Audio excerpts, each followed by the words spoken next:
Welcome to the second week of Mixed Media Memory Collage with Kim Cesaretti. And this is a special treat today. We are having a guest speaker, Dr. Linda Levine-Madori. You're at the Ocean County Artists Guild in Island Heights, New Jersey. Our website is ocartistguild.org.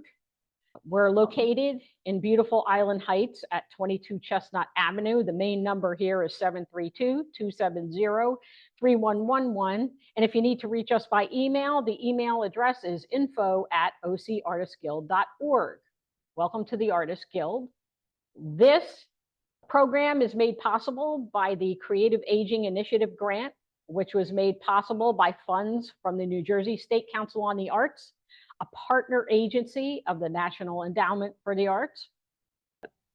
This is Dr. Levine-Madori, and she is going to present the TTAP method. She's the founder and trainer of method, and she is going to share with us some great information about how the aging brain and how her TTAP method can help.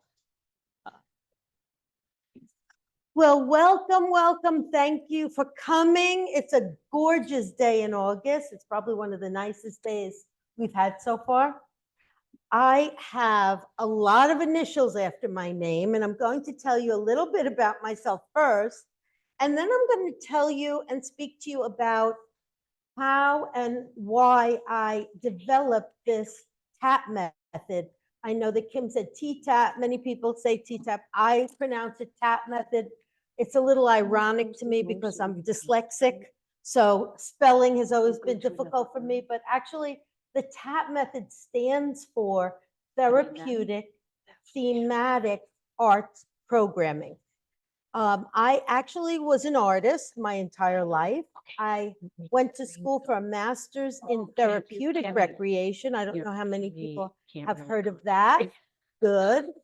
And therapeutic recreation uses all different expressive arts to literally help all different populations across the lifespan, from children to adolescents to older adults. Then I went on for a master's in art therapy because I was heading a large hospital in New York City. I don't know, you've heard of Montefiore Hospital, and you might have heard of the Hebrew Home for the Aged. I worked there for 10 years. And then when I decided, I have 4 children, and I decided to look at the possibility of teaching. So I went and had an interview at St. Thomas Aquinas College, where I still currently work. And they said to me, well, we have good news and bad news. The good news is we'd like you to work here full-time as faculty. The bad news is you got to get a PhD.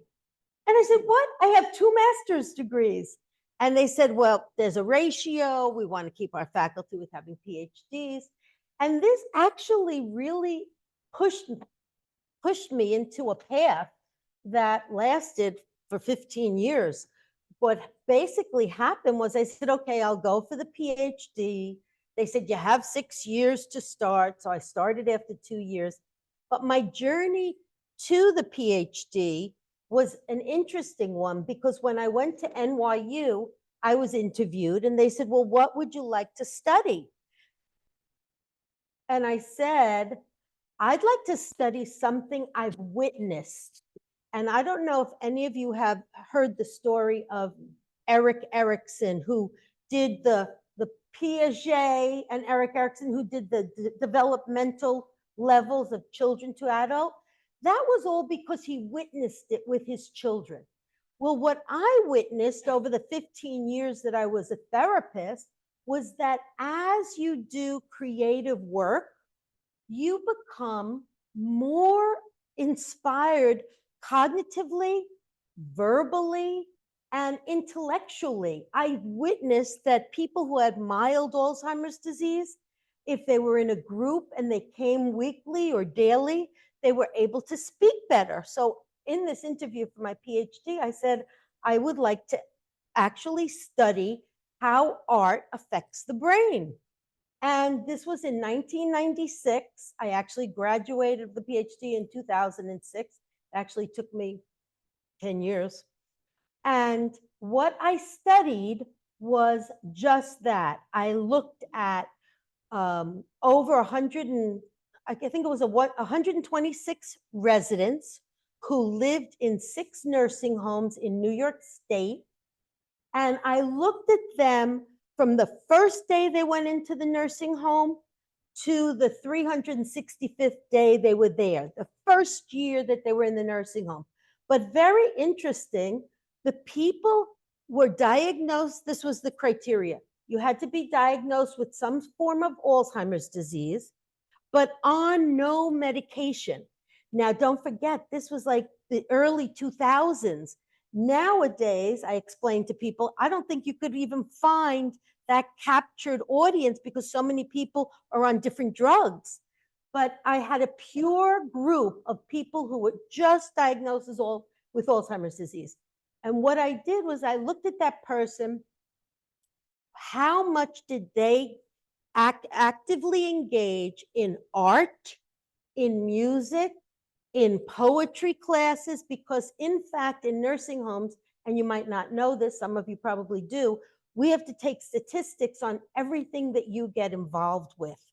So at the end of the 365 days, I collected all my data, and I'll never forget sitting with my statistician in his home on a weekend, and the last piece of paper comes out, and he looks at it and he says, oh, it proved positive. People who engaged in more therapeutic activities had higher levels of cognition after 1 year of being in the nursing home. Now, this was way before, this was in 2005.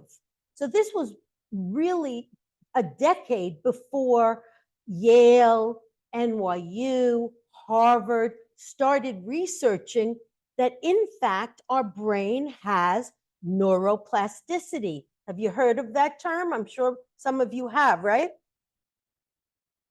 No, you've heard of it. Neuroplasticity has now been proven that what you do with your mind actually increases the dendrites in your brain. So the good news here is doing art, being creative, no matter what it is, if it's drawing, painting, singing, sculpture, you're actually enhancing your brain and you're thwarting off cognitive impairment as you get older. So let's see where we're going to go from here. So here we go. I'm going to tell you, this is what the presentation is going to be about. I'm going to tell you the overview of what I've been doing over the last decade. I'm going to then give you a little experiential this afternoon. Then we're going to do a meditation. Has everyone here meditated? Who hasn't? Let me put, who has not? You two have not? Okay. Him? Okay.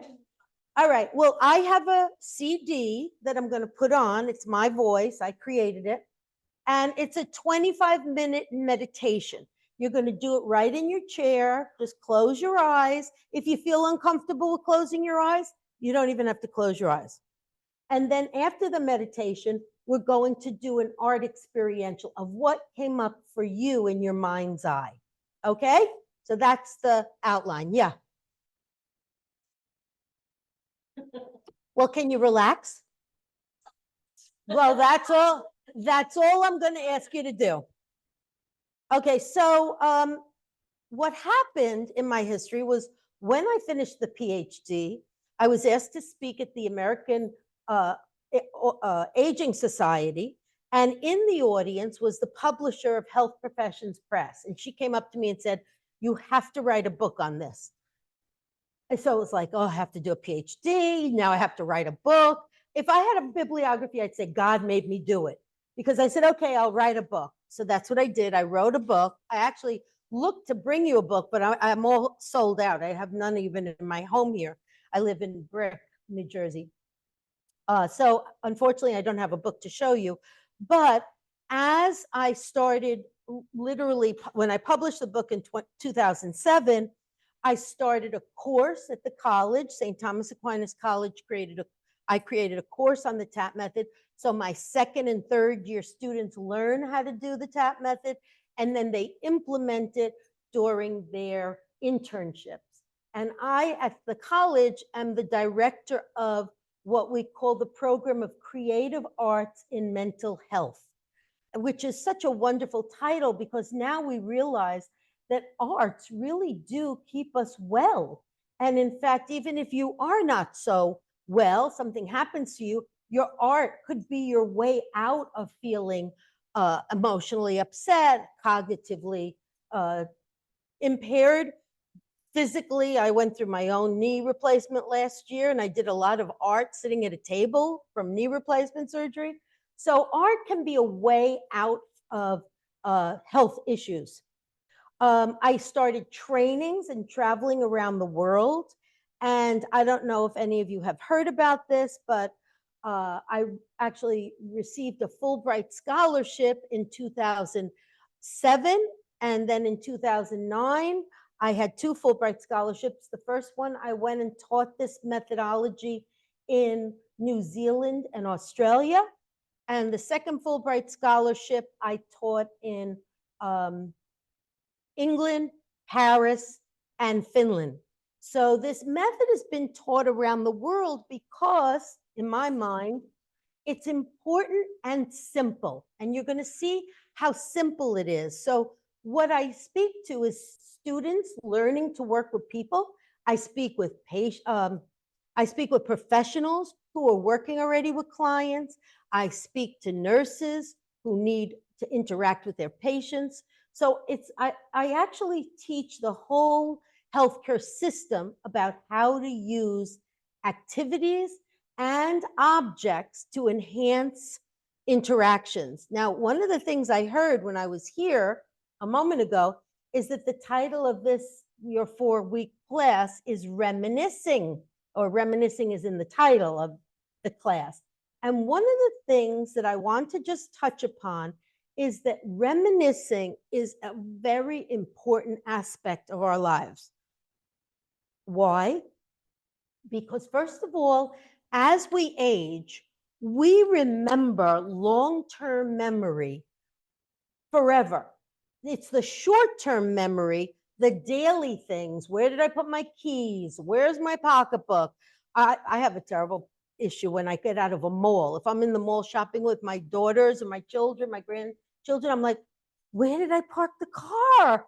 Because you get so involved in something else, right? Well, those are all short-term memory issues. We know that the brain has 2 different areas for long-term memory and short-term memory. Now, reminiscing, this is another interesting thing about it.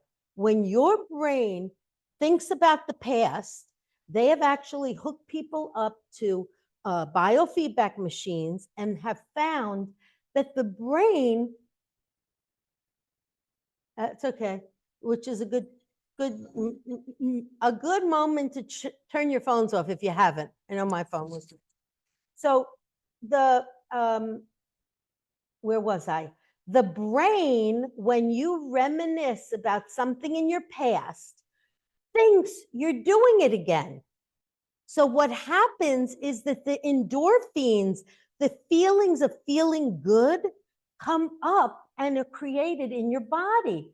And one of the things I always correlate this to is think about your pictures on your phone, or the pictures your children send to you, or the pictures that you take on vacation and you share with people.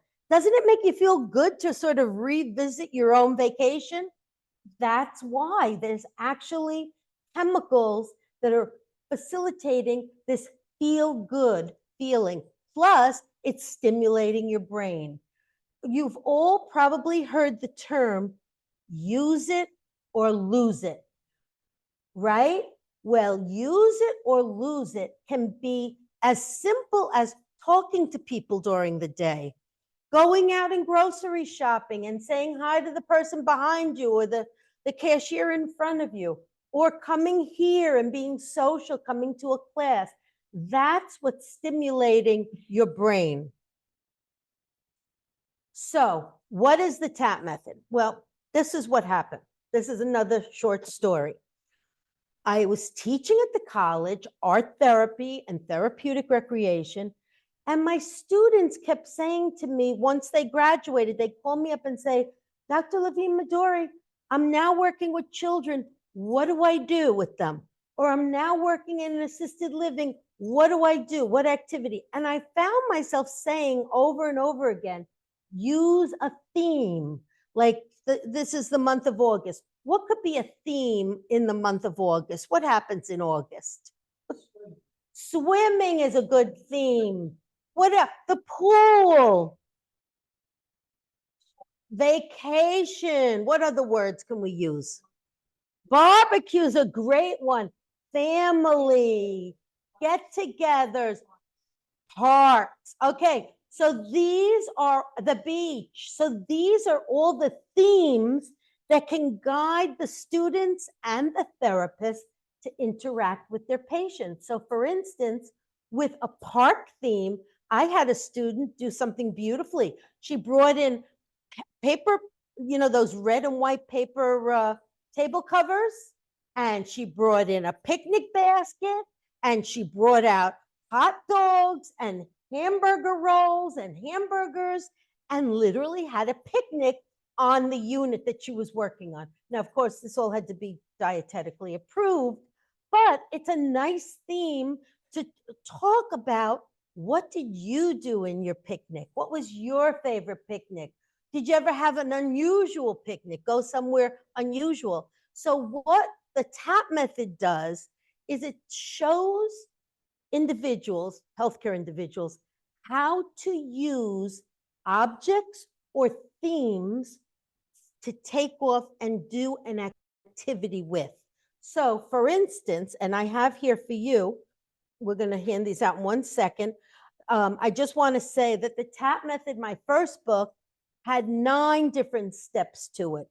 And conversation is the first and major important issue, because you get these students that go into the field and they're scared to talk to somebody, or someone's in a wheelchair and they're talking up here, hi, how are you today? Instead of bending down and saying, how are you, right? Coming down to the person's level.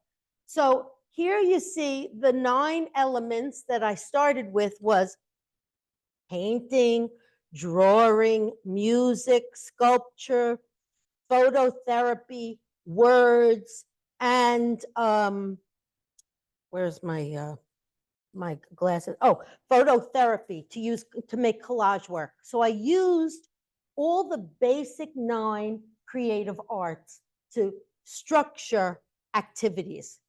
And then the second book, after going all over the world with these 2 Fulbright scholarships, I realized that in Europe, they use a lot of sensory stimulation, which I did not have, and they used a lot of reminiscing about themselves through photographs. So personal photographs and reminiscing. So that was really what enhanced the second book. So there's now 12 steps of the TAP method. Now I'm going to pause for a minute. And what I'm going to do is I have 2 buckets here. I'm going to put 1 bucket here, pick an object that speaks to you. And they're a little wet from the swimming pool. So it's just water for my grandchildren. And pass the bucket. And here I'm going to give you another bucket. And these are all different candies. Pick a candy that speaks to you and push. And you don't have to eat it. Just take it and we're going to talk about it. And you guys will catch up as the buckets go around.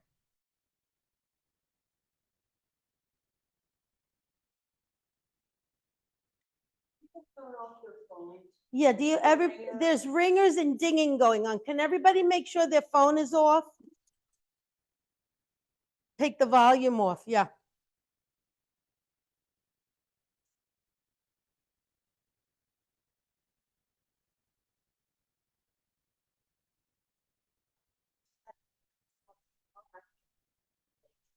Oh, okay, wow. Your hearing aid goes through the phone microphone? That's brilliant. I never thought that they made hearing aids that do that. Wow. If you lose your phone, you're really up the creek. Wow. Okay, good. Okay, but are you hearing me okay? Good. All right, so we have, that's a very big and correct reason to keep your phone on.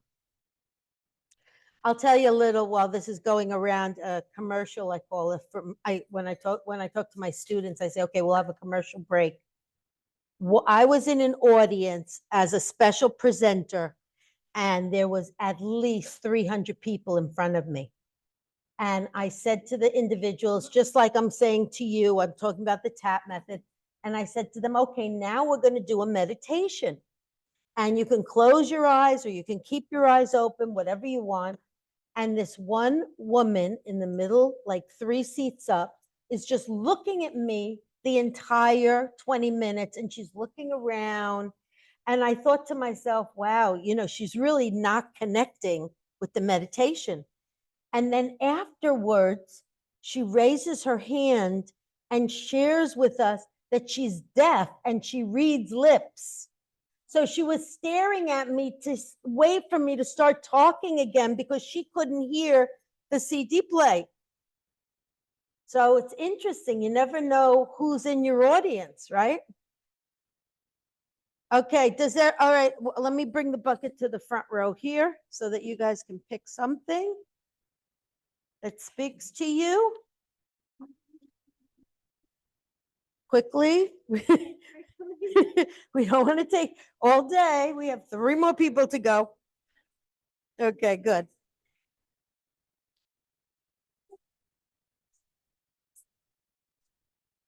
And where's the candies? Oh, here we go. Excuse me. Coming around.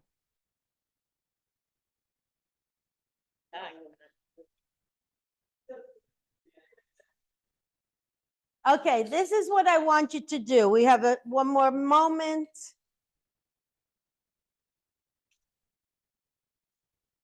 Pick a candy, and it'll come back to you, the last person. Thank you. Okay, take one. All right. This is your directive. What I would like you to do is close your eyes and put in your hand what is more meaningful to you, the object or the piece of candy. What brings up an initial memory? Close your eyes and hold the object. Just close your eyes, listen to me, and think about a memory from that object. It could be a memory of your childhood. It could be a memory of going to a candy store.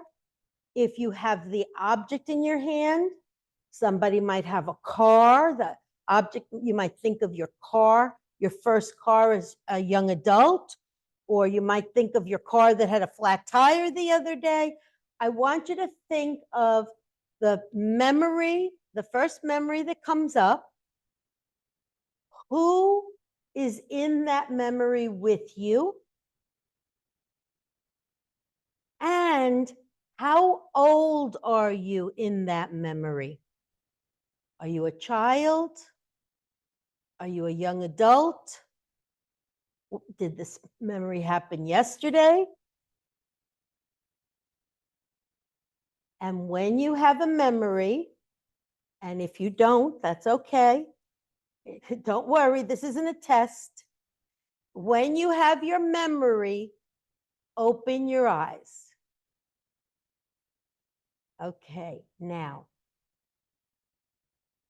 I'm going to ask anyone, moving so I could see this lady behind me here, who would like to share a memory that came up in their mind's eye?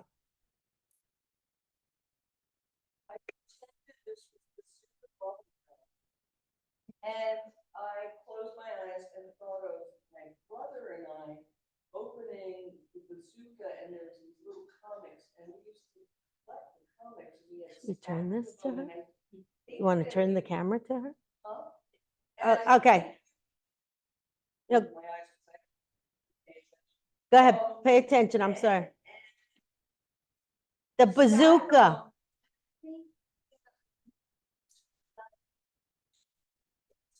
That was a wonderful memory. How many of you remember the bazooka gum? Oh my gosh, that was the best gum. It didn't hold up its taste very long, but it was still good. And now let me ask you, was there anyone in the memory with you? Did you remember being with a friend? I used to go, your brother was with you. Okay, so now this is what I train my therapist to see and hear.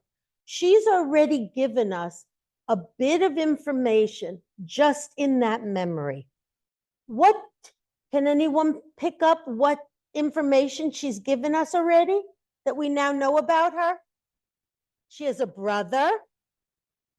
They were close. They enjoyed things together. And they went probably to a candy store together. Now, what I train the therapist to do, as well as my students, is to start, this is what I call a window of communication. So I might say to her, was it you only had one brother, or did you have other siblings? Just one brother. And where did you live with your brother? Were you in a house? Were you in an apartment? Was there a candy store that you actually could walk to or bicycle to? I'm asking you. Yes.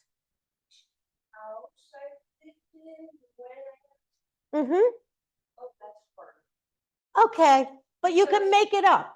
Okay, so, because this is, you could decide, I actually want to talk about the house that I lived on Elm Street because I like my bedroom better.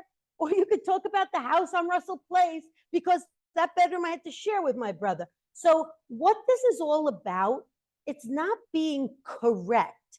It's about engagement, okay? Engagement and conversation. Who else wants to share something that they, go ahead.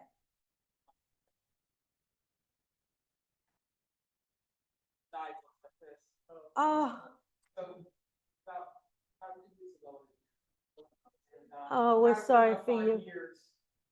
First animal at my age that I've had that's actually died. Other ways that were separated and stuff, but oh yeah. So other ways I was separated by other pets through the Yes. years. So it's hard to believe, that I had a cat at my age that actually was in my care for 5 years, who I got really bonded with. Yes. She was a orange tabby cat, which is I a had female, the same cat. and but only my- 20% orange tabbies are female. Most are male. Wow, I didn't know Yeah, that. yeah. And so she was just a really, she's just a really great cat. And she used to sleep. I had a memory of her. She used to sleep, and we'd fall asleep together. She would sleep on my chest. Okay, She'd snuggle so up. this is so Yeah. good that you brought this up because in fact, you first might think, oh, this is a sad memory, right? It's a loss. She lost her pet. But we can turn that around and say, how many of you do have animals, first of all? Okay, and I will share with you that I had a tabby who was a boy and he lived to 24 years old. But as soon as he passed, this is what I did, and this is what I believe. It's so nice to get another cat or a little dog. A young, like a Turkish van type boy cat. Okay. So we got him when he was only 4 months, but we had the two of them together, and now he just kind of looks around for her, and stuff. But Yeah, right that's- now, my sister said, "Yeah, get a kitten. I just can't right now. I just Not now, but Yeah. when you can, yeah." when you can. Okay, who else? Who else has a memory to share? Yeah. Good. And I took him to Costco because he loved the hot dogs there. Yeah. And he called me over to the jewelry case and he said, why don't you pick out some earrings? And I said, I don't need any earrings, Bert. And he said, well, let's put it this way. If you don't pick them, I'm coming back tomorrow and I'm going to get the ones I want. Oh. So I went, okay, those. What a wonderful memory. And he passed the March after that Christmas.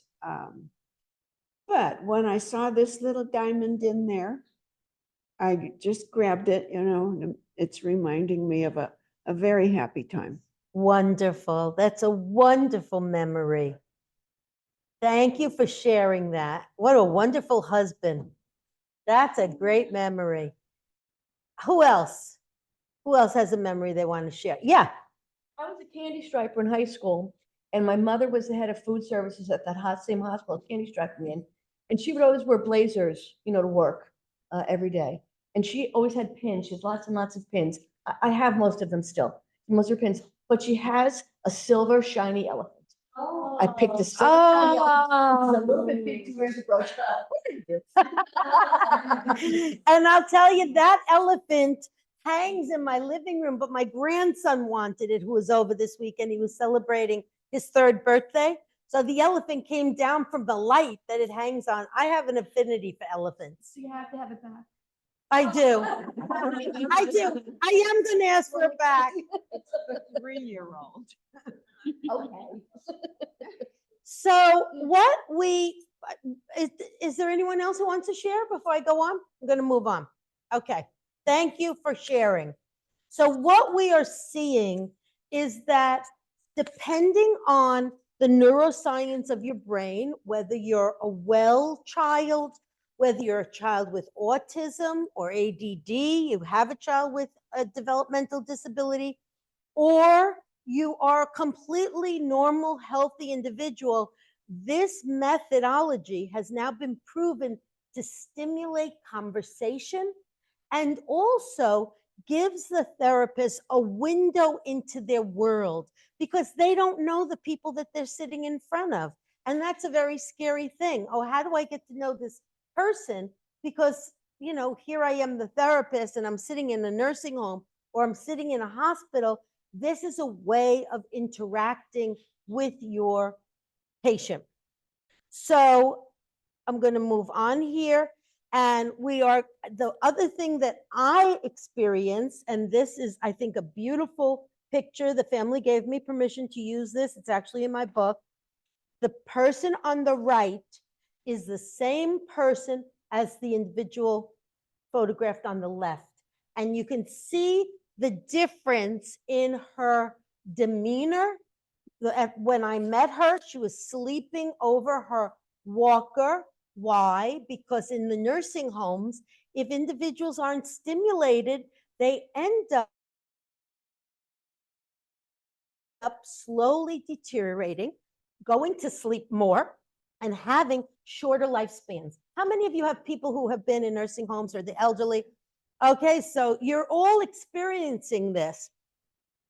It's very difficult. It's extremely difficult. Now, one of the things that I was involved with, because there's so many here who have had experience with nursing homes, I had a hospital in Chicago invite me out to train all the healthcare workers on a unit so that it would stimulate the clients. And the clients were, it's called geropsychiatry, which means it's an aging population on the unit and they all have psychiatric issues. And that's one of the hardest populations to deal with because they can't get to know the person, the individuals aren't stable enough. And what happens with the healthcare workers, they don't talk to them. They actually just, give them the medicine, walk out of the room. But what I did was I created boxes, little boxes, sort of like this with a handle, and the nurses and the CNNs and the therapists would go around with the box, and as they're giving the person medicine or taking a history, they give them something to look at, an object, just like what you have, and they talk to the individual about their memory. And we proved that they spoke to people on an average of 18 minutes versus 1 or 2 minutes before we started this experiment. So we know now that this works if you talk to somebody about an object. Now, I'm just going to do this one last slide, and then we're going to go into your own meditation here that we're going to experience. I want to go over what the real 5 components of the TAP method are all about. The program stimulates all areas of the brain, and after the meditation, I'm going to show you pictures of the different areas of the brain that are stimulated when you speak. There's broker's language in your brain. When you visualize something and think about it, this lady back here was saying she couldn't visualize. The visualization comes from your frontal lobe. So it's interesting that you say you can't visualize. I'm going to ask you a question if you don't mind. When you are given an address and like your friend says, oh, you know, it's the restaurant next to, this happened to me just the other day. It's the next restaurant next to Costco. Can you visualize that in your mind's eye? So what you use Waze, like I do, all the time. Okay. Well, the important thing is you know it and you can recognize it. So that's one important objective of the TAP method. The second one is through a systematic process, because there's steps so that the therapist can tell you what steps you did. Did you do music? Step 2. Did you do writing? Step 3. Did you do sculpture? Step 4. They use multiple creative arts to enhance the reminiscing process. And we talked about this, that the reminiscing process can be emotional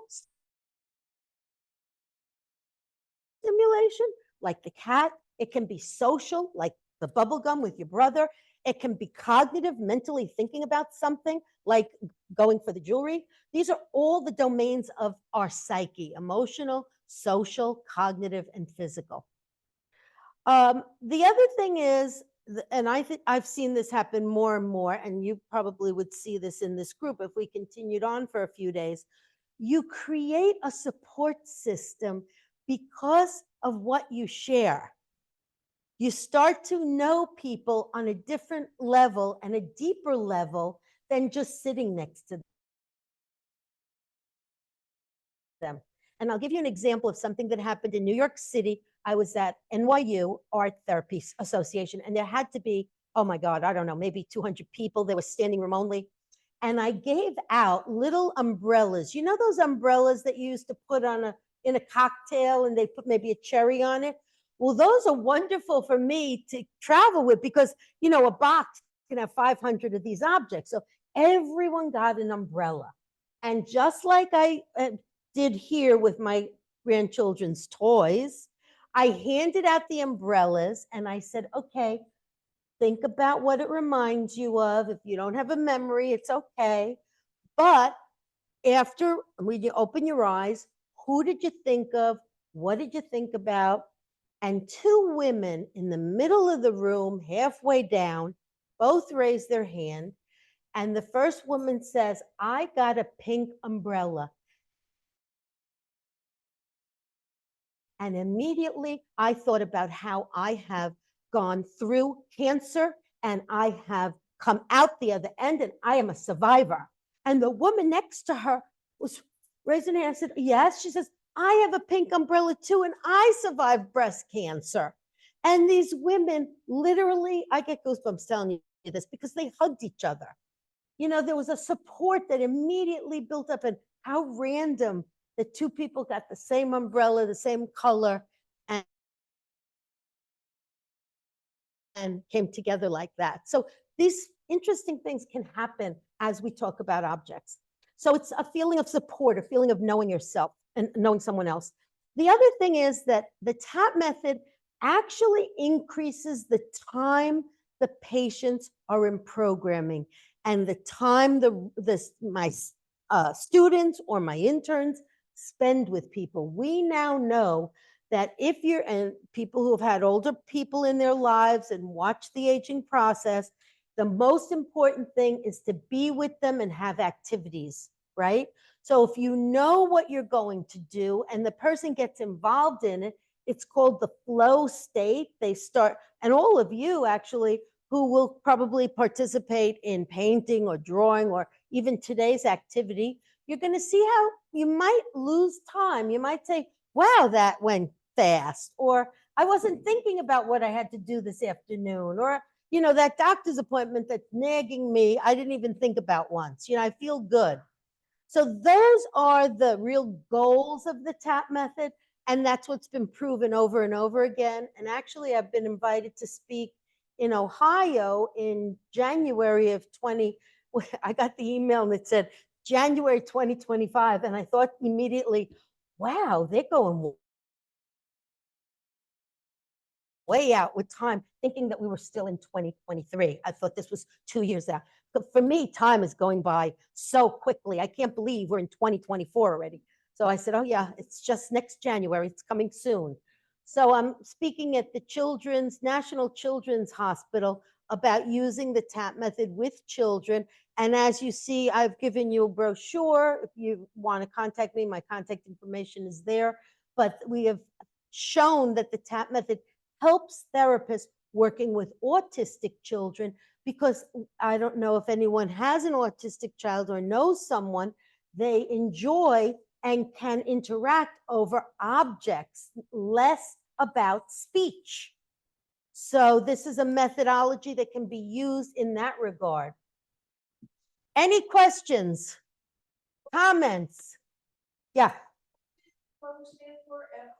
The flow state, Csikszentmihalyi was a psychologist many years ago. He was at the beginning of the 20th century. He's since passed away. He invented and termed the flow state. The flow state is when you get so involved in what you're doing that you forget about everything. So it could be a sport that you're involved in. It could be painting that you're involved in. You know, so many different things. Weaving, you know, it could be anything. Oh, that's interesting. Okay, so that's what. I get, it's called flow, The that I get, flow state. but I get overstimulated. Oh, that's It's interesting. called flowing. When you, how do you describe overstimulated? If there's like voices and then there's. Okay, that, I'm not music, talking and then- about that. No, I'm talking about you're somewhere, and it's most probably no voices. You're either painting in a studio where no one's talking, they're all painting, or you're playing the piano in your living room, nobody's there, you're doing it for yourself, or you're riding your bicycle, you're not talking to anybody, you're riding in the nature, in the park. That's what I'm talking about, those activities. Sports, with swimming, or all the sports, every sport, golf, swimming. I mean, look at we've watched the Olympics, wrestling. My grandson is doing jujitsu. He says he goes into the ring and in a moment he's out, but he's been in there for half an hour. So even children, they have that, what's termed the flow state. And that state is very good for your brain. And I'll tell you one last thing before we do the meditation. Years ago, well, let me give you a question, see how, if any of you know the answer to this. When do you think, what year was it that we were able to look into a living brain and see what's going on in a living brain? Do you know what year that was? We're in 2024. Da Vinci? No. In Egypt? No. No, that's a good guess. In the year 2000, Harvard University developed the CAT scan and the PET scan, which is magnetic resonating in your brain. So as you go, I mean, you've had MRIs, or I hope you don't have to ever have an MRI, but they can look into your body. And now in 2000, so it was 24 years ago, they developed these scans that you could look into the brain. And when they looked into the brain of people who were meditating, they gave people meditation music, and they thought the scientists said, oh, probably the brain's going to go quiet. But in fact, the opposite happened. The brain lit up, all the regions of the brain lit up as the person was meditating. So then they said, we've got to get some monks from Tibet in here because they've meditated their whole lives. So sure enough, there was articles that they had the monks come in and go into these, they volunteered themselves, and their brains lit up in terms of the meditation. And now we know that your frontal lobe is thicker and denser with more cells the more you meditate. Isn't that interesting? Yeah.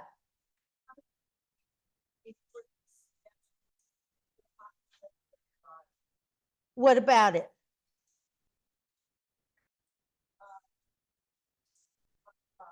Mm-hmm.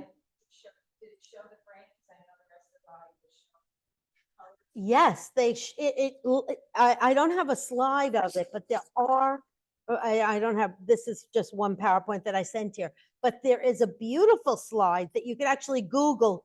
What does the brain look like when a person's meditating versus when they're not? And when they're not, it's sort of like blue and light yellows. When they're meditating, it's bright yellows, bright reds, and bright blues. Like the brain is like literally electric. I don't know if it's heat sensitive, if that's what they're picking up, but they're looking at the cells. So they're looking at electricity. So I can't answer, I don't know. I couldn't answer that, but I would venture to say that since the brain is electric, it gives off heat. So maybe before that, they could see hot and cold. That's probably what you're asking, right? Okay, so this is what I want you to do. I want everyone to get comfortable in their seats. If you have an extra seat and you want to put your feet up, you can. And I'm going to put a CD on. Does anyone have to take a bathroom break for a minute?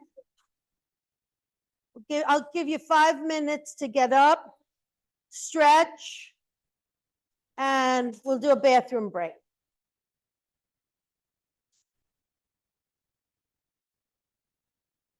And the candy you can have, but can I have my objects back? They're my children's toys. The candy you can have. And then we're going to relax tomorrow. First, try and take 3 deep breaths. Breathe in, breathe out. Breathe in, breathe out. Breathe in and breathe out. Start letting your body become relaxed, knowing you are safe and in a comfortable place. The best time to do this type of meditation is laying down or in a seat. And we're going to start listening and feeling our body as we take our deep breaths. Inhale and exhale. Inhaling relaxation and exhaling all the stress of your body. We're going to start the body relaxation by going down to our toes and our feet. I want you in your mind's eye to visualize your right foot. Let all the muscles in your feet become completely relaxed. Then visualize your left foot and your left toes. Again, letting all the muscles and ligaments relax. Start to let your body go into a deep, relaxed state. We're going to slowly move up our body, relaxing each area. Now to the ankles. And I'd like you to visualize in your mind's eye your right ankle, letting all the tendons relax, and then your left ankle. Becoming more and more relaxed as you hear my voice. And we're going to move further up your body to your calf muscles, your right calf, and then your left calf. Again, letting all your muscles relax, letting the stress pull down your body and out your toes. Then we're going to go from our calf muscles to our knees, visualizing the right knee and then the left knee, becoming more and more relaxed. And if you hear your mind speaking and thoughts come up, just let them go in and out of your mind. Visualize your body becoming more relaxed. And we're going to go to the thigh area of our body. Visualize your right thigh and then your left thigh. Visualize the muscles and ligaments relaxing and letting go of all the tension. Keep breathing. Notice your abdomen going up and down with your breaths. Breathe deep, letting your body completely relax.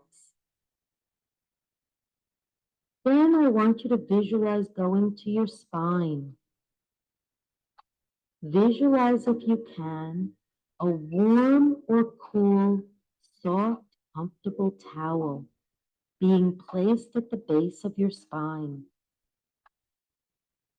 Feel this towel slowly moving up your spine and becoming more relaxed as the towel touches each of the spinal column, relaxing all your vertebrae and all the muscles that surround your spine.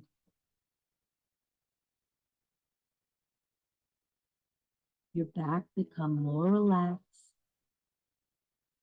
Let yourself go deeper into a state of relaxation, knowing you are safe and calm. Visualize that towel going halfway up your back, letting all those muscles become more relaxed.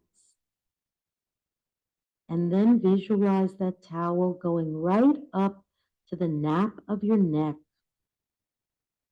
And that wave of relaxation going from your neck right up to the top where your spine meets your brain and your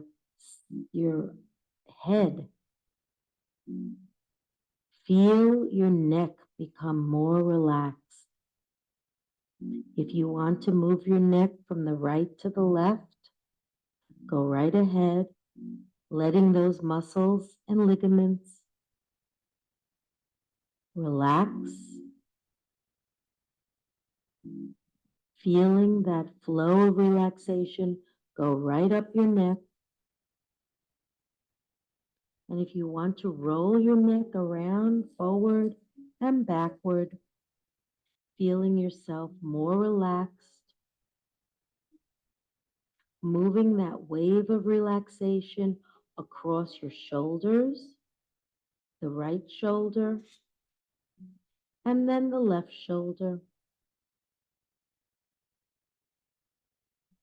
Letting that wave of relaxation go right across your shoulders and visualize your right arm and that wave of relaxation going right down your right arm.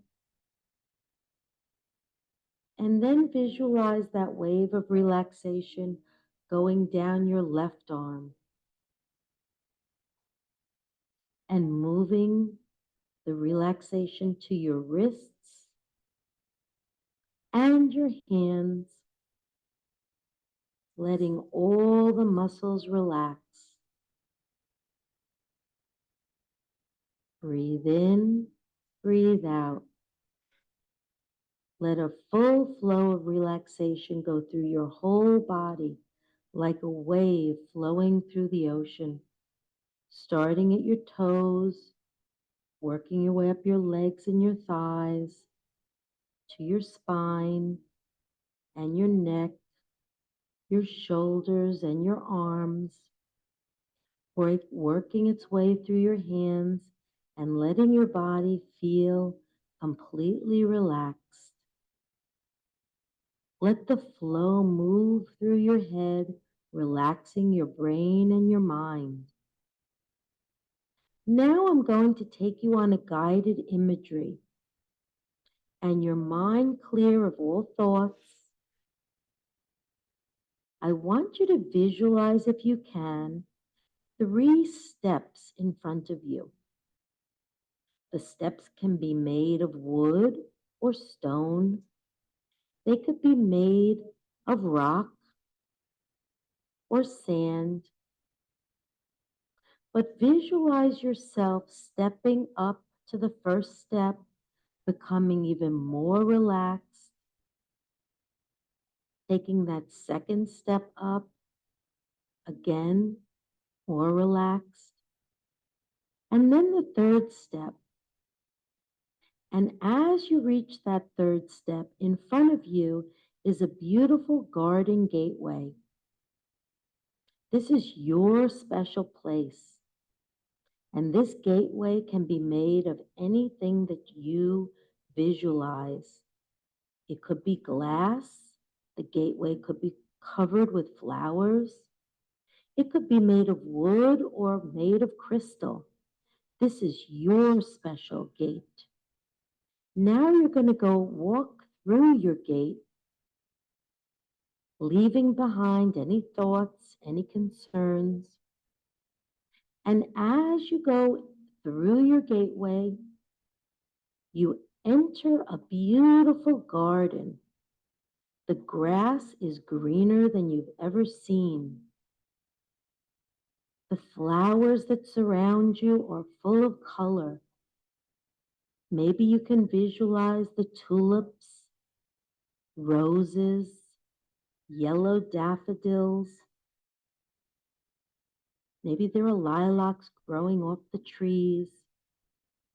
And visualize yourself walking through your garden. The weather is a perfectly sunny day. The sky is a beautiful shade of blue. You see the tall trees that surround you. There are pine trees, birch trees. Maybe you see some weeping willows. This is your special garden and your special place. And as you walk through this garden, you see a pathway. And the pathway brings you down to a beautiful large body of water. It could be a river, maybe it's a lake, or maybe it's an ocean. But this is your special place to relax. Maybe as you look around, you see a hammock that you can swing in, or a special seat, or pillows of all different colors.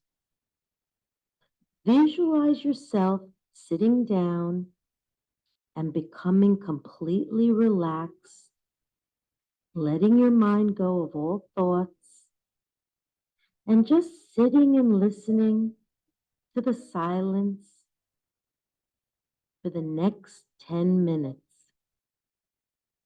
Letting yourself completely go, completely relax, and maybe hearing sounds close and sounds far.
In your mind's eye, I want you to visualize now, looking around where you were.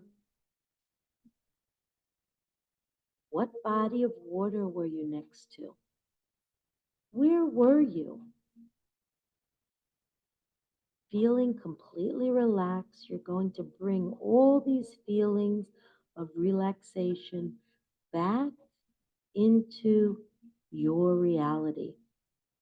But first, I want you to visualize getting up from this beautiful surrounding, seeing once again the grass, the trees, the woods, and knowing you can come back to this special place in your mind's eye before you go to sleep at night or when you wake up in the morning or any other time during the day. Take a deep breath, breathe in and breathe out, and visualize yourself slowly walking back towards your garden, back towards your garden gateway. Again, seeing the pathway, taking the path back to your garden door. Again, visualizing the flowers, seeing the tulips, the daffodils, the daisies. Visualize yourself walking back, seeing the beautiful sky above you and the beautiful green grass beneath your feet. You're completely relaxed and completely aware of your environment. And as you walk, you see your garden gateway again, moving towards the garden gate, visualizing in your mind's eye your gateway. Is it covered with flowers? Is it etched with glass? Does it have ivy growing up it? This is your special gateway. And as you walk through the gate, finding yourself once again on the top of the 3 steps. And in your mind's eye, visualize taking the first step down, becoming a little more awake, a little more aware of my voice, taking the second step down, becoming a little more aware of your body, maybe moving your fingertips and your arms. And as you take the third step down, becoming completely aware, I'm going to count backwards from 5, feeling a little more awake. 4, becoming more aware of your reality. 3, 2, and 1. and 1. Slowly open your eyes. Come back to your heavy bodies. Take a deep breath, inhale. And exhale, which brings the blood back up to your body and your brain. Inhale. And exhale. Welcome back, welcome back. It seemed like you all had a pretty good relaxation. How did you feel? Relaxed? Good, good. Did anybody see anything in their mind's eye? Yes. What did you see in your mind's eye? And I was okay. I loved to go hiking Hmm, on like mountains, beautiful. and I could see the vista of where Okay, it was. beautiful. And I saw the rocks, and I was standing on the rocks. Wonderful.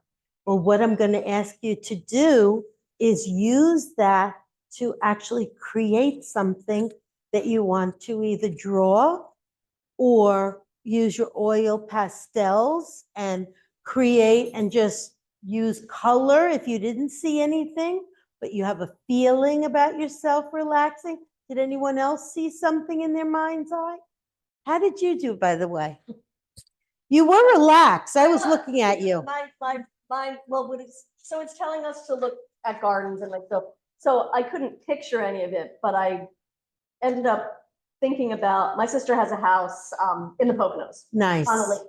So I was thinking about that. Okay, Although I good. couldn't picture any of it, I was just thinking about different Okay. of what her house is there, like on the lake. Okay, but that's good. And your body relaxed. I was watching you.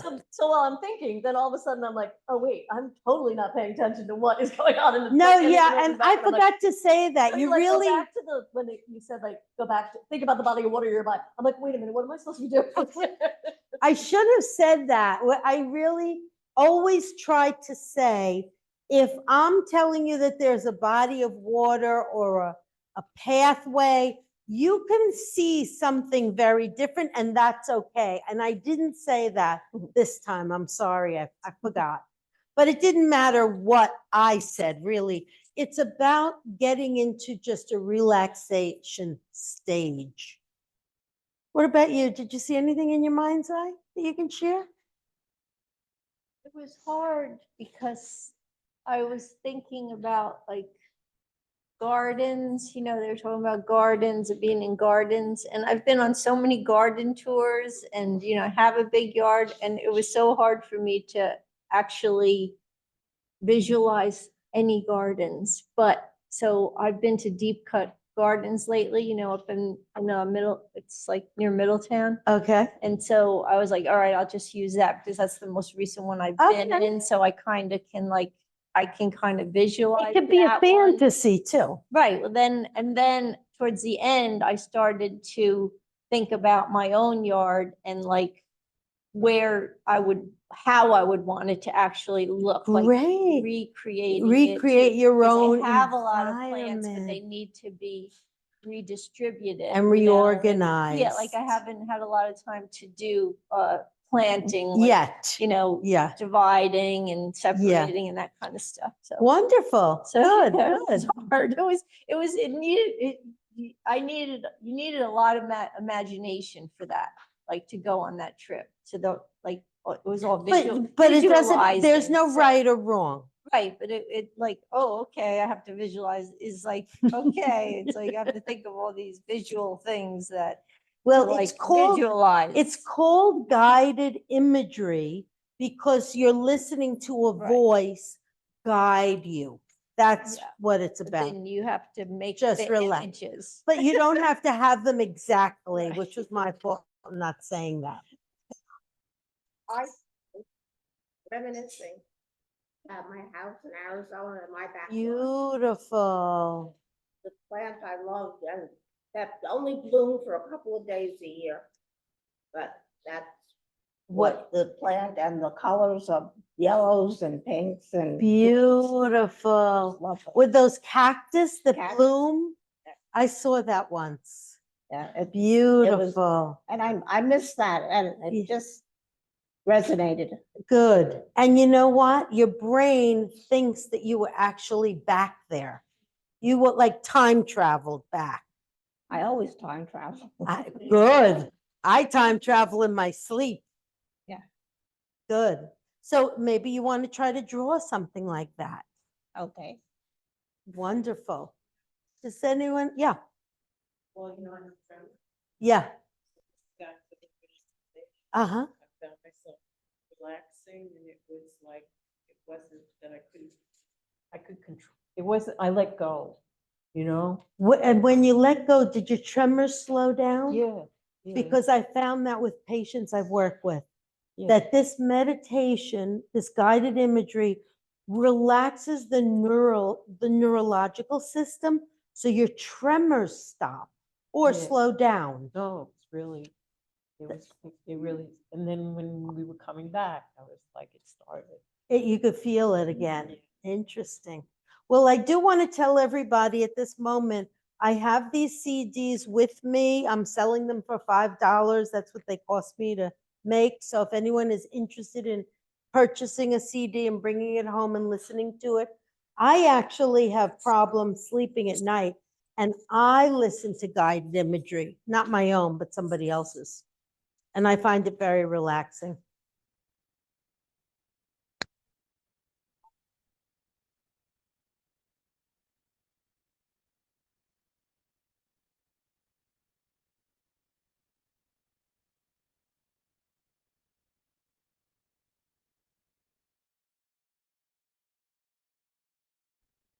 I'm gonna go.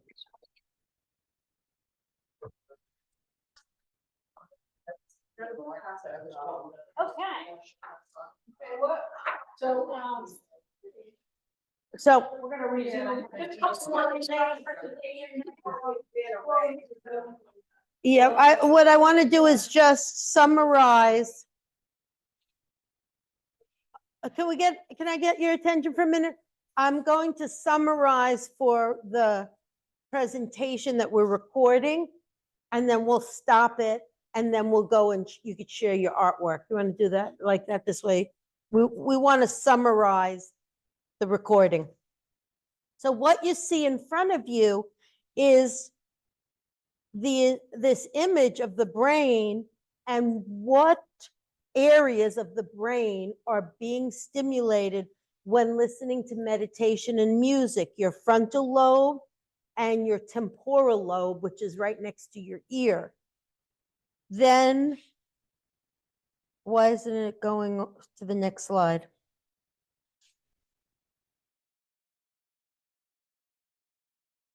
Oh, here we go. Okay. And then step 2 is, hold on, let me see, what does this say? Stimulation by Broca's region when you're talking, conversation, and when you're using language, which is Warnaker's region of the brain. Am I going backwards here? Music, here we go. Step 3, drawing and painting. You're using the parietal lobe. And I need here we go, my glasses are here. And the posterior link of the brain. So what's significant about this for therapists is when they're doing a session, in the past, they would just go write a note, well, we listened to meditation today and we talked. Now they can validate what areas of the brain they've stimulated during those sessions. So this is very good for instance, rehabilitation, because after 6 or 8 weeks, when you have the person, for instance, that has aphasia, all of a sudden being able to speak, and all of a sudden their movement of their body is changing, they have the validation of what they've done in the brain. So this we call evaluation. This is all the evaluation component of the TAP method. And then there's food and so on. I'm going to go to the very end here. And we have, if any of you are interested, I have this PowerPoint that I could share with you. And the book you can get on Amazon. And I'm going to, I think the last, here's a picture of individuals working using what we call the wooden box. I was telling the woman in the back that there are these wooden activities that you can paint and create. There's also on the right-hand side of the slide, a mask where you could do mask making. So there's a lot of different activities that we've done. And to summarize, the documentation of the TAP method is significant for, again, the therapist to share with the interdisciplinary team that they're working with. And I believe it heightens the field of art therapy and therapeutic recreation to underscore that it's an important aspect of quality of life. We discussed a little bit the regions of learning, the style of learning, which is in the TAP method in the book. And then these are diagrams you can see up here in front of you, how many steps they use while they worked with a person for over an 8-week period. My students actually also take time to record the frequency, the time that the individual's in programming. So one day they might have a program that lasts for an hour. The next day it might be a half an hour. The next day it might be 2 hours. So they're taught how to do that. And that's where we're going to end. And I think